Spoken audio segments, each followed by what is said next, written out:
Online payment এবং e-commerce platform জিহাদি কার্যকলাপের অন্যতম বড় হাতিয়ার হয়ে উঠছে জানালো আন্তর্জাতিক নজরদারি সংস্থা ফিনান্সিয়াল অ্যাকশন টাস্ক ফোর্স বা এফএটিএফ। সম্প্রতি প্রকাশিত একটা রিপোর্টে এফএটিএফ উদ্বেগ প্রকাশ করে জানিয়েছে, ভারতে ঘটে যাওয়া বেশ কয়েকটা বড় জিহাদি হামলার পেছনে অনলাইন মাধ্যমের ভূমিকা ছিল গভীর এবং বিপজ্জনক।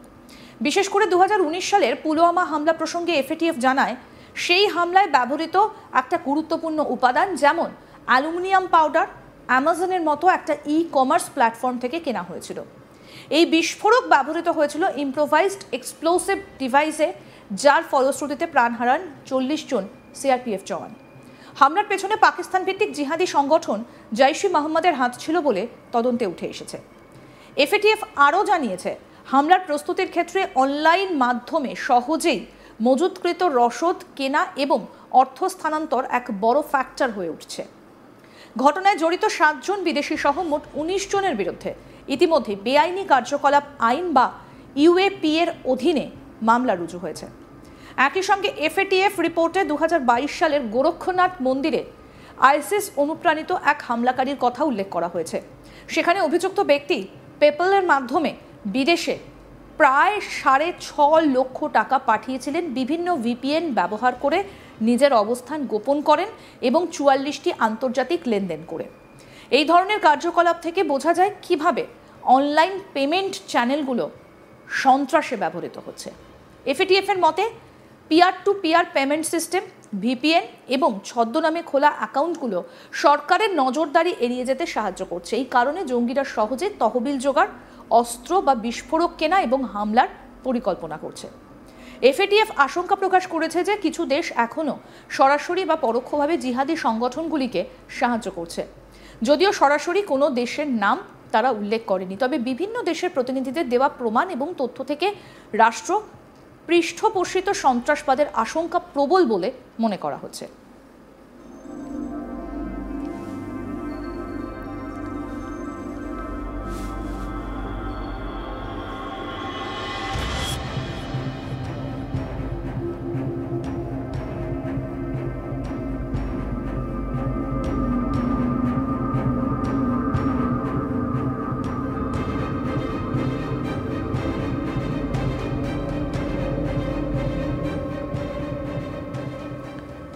এফএটিএফ তার রিপোর্টে বলেছে, শুধু যে 2019 সালের পুলওয়ামা জিহাদি হানার সঙ্গেই অনলাইন অর্ডার সম্পর্কিত ঘটনা যোগ নেই, 2022 সালে উত্তরপ্রদেশের গোরক্ষনাথ মন্দিরে হানার সঙ্গেও যোগ রয়েছে অনলাইনে অর্ডারের ঘটনার।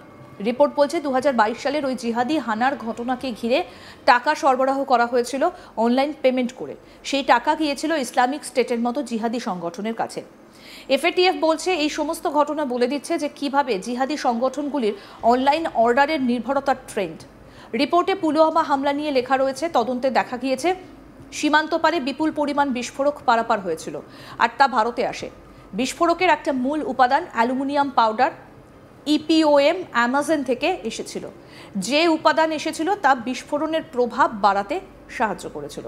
এই প্রেক্ষিতে ভারত ফের একবার পাকিস্তানকে এফএটিএফ এর ধূসর তালিকায় ফিরিয়ে আনার দাবি তুলেছে।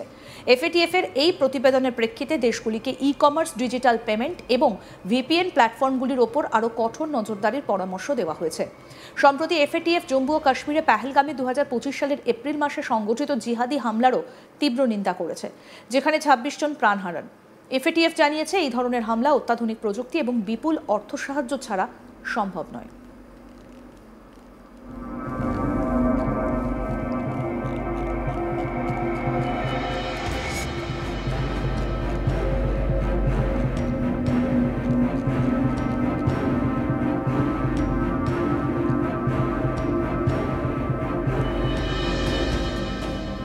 অনলাইন পেমেন্ট এবং ই-কমার্স প্ল্যাটফর্ম জিহাদি কার্যকলাপের অন্যতম বড় হাতিয়ার হয়ে উঠছে, জানালো আন্তর্জাতিক নজরদারি সংস্থা ফিনান্সিয়াল অ্যাকশন টাস্ক ফোর্স বা এফএটিএফ।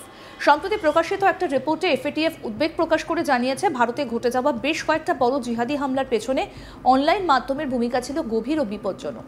বিশেষ করে 2019 সালের পুলওয়ামা হামলার প্রসঙ্গে এফএটিএফ জানায়, সেই হামলায় ব্যবহৃত একটা গুরুত্বপূর্ণ উপাদান যেমন অ্যালুমিনিয়াম পাউডার অ্যামাজনের মতো একটা ই-কমার্স প্ল্যাটফর্ম থেকে কেনা হয়েছিল।